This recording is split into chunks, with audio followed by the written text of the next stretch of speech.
Catherine Keegan. I chose to evaluate the website martinlutherking.org as an application for my Supporting Information Literacy and Online Inquiry in the Classroom course through Walden University. I began by looking at the website domain, and basically the domain Martin Luther King and the extension .org not really giving me much information. So I decided I need to examine a little further. The layout of the homepage, it's easy to navigate, it's well organized. Um, it states that the site's about a true historical examination of Dr. Martin Luther King Jr. I could not find a date as to when the site was created or when it was last updated. So that's a red flag right there. Um, so I decided, well, let me look at some of the links to see what I can find. Rap lyrics about Martin Luther King. Well, this is actually rap lyrics about black rappers calling on blacks to murder and rape whites.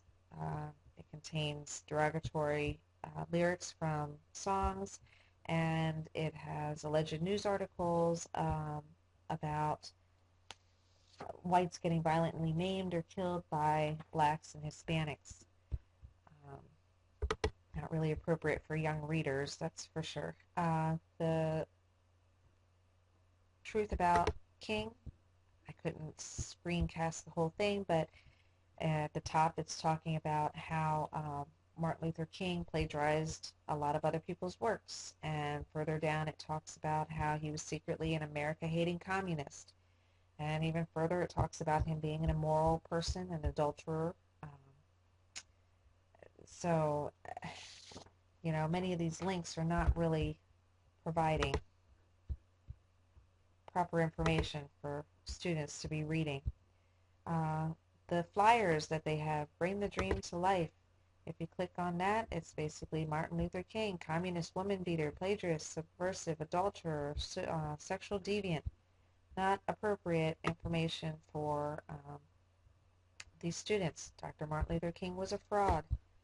Uh, Not proper for young students to be passing out to other young students. Upon further examination, I looked to see who the publisher was. This site is hosted by Stormfront.org. This is a community of white nationalists, white pride worldwide. So I wasn't really surprised when I found that out. Um, upon reflection, I can see how a student might initially misinterpret this website if only looking at the home page and how it's laid out, especially if they lack prior knowledge of the content of Dr. Martin Luther King. The homepage is set up to draw on young readers. It's easy for them to locate information. As attention students, try our pop quiz, rap lyrics, free flyers, check out our video.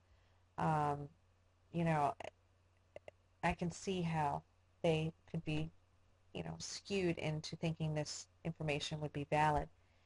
But at first, the site may seem legitimate, but upon further examination, a student who has learned how to properly evaluate a website would know how to apply the Get Real strategies suggested by Alan November in the book Web Literacy for Educators by looking at the domain, reading some of the content found in the links, identifying the publisher, the lack of a date and accredited source for the information, and would see that this website is full of racist materials against people of color, especially Black Americans, and definitely not a valid resource to use for their research. I teach elementary students in my school, and the use of the internet is highly monitored. Our school policy is that students are only able to use websites that the teachers have evaluated and provided them access to. Knowing my students have access to the entire internet when at home, this application was definitely a wake-up call that I need to do more in teaching my students how to properly evaluate websites so they can apply those skills when performing independent research. As stated in the Point Counterpoint article titled Should We Establish National Web Filtering Guidelines, it is important for teachers to implement a scaffolded approach that teaches students how to be good digital citizens, starting with protected environments in the early grades, and then develop a phased approach in which students increasingly demonstrate that they understand how to keep themselves safe in this rich but potentially dangerous environment. I plan on using some of the kid-friendly but hoax or false websites provided in the course text Web Literacy for Educators by Alan November to demonstrate and apply the skills and strategies of how to evaluate a website to identify if the information contained is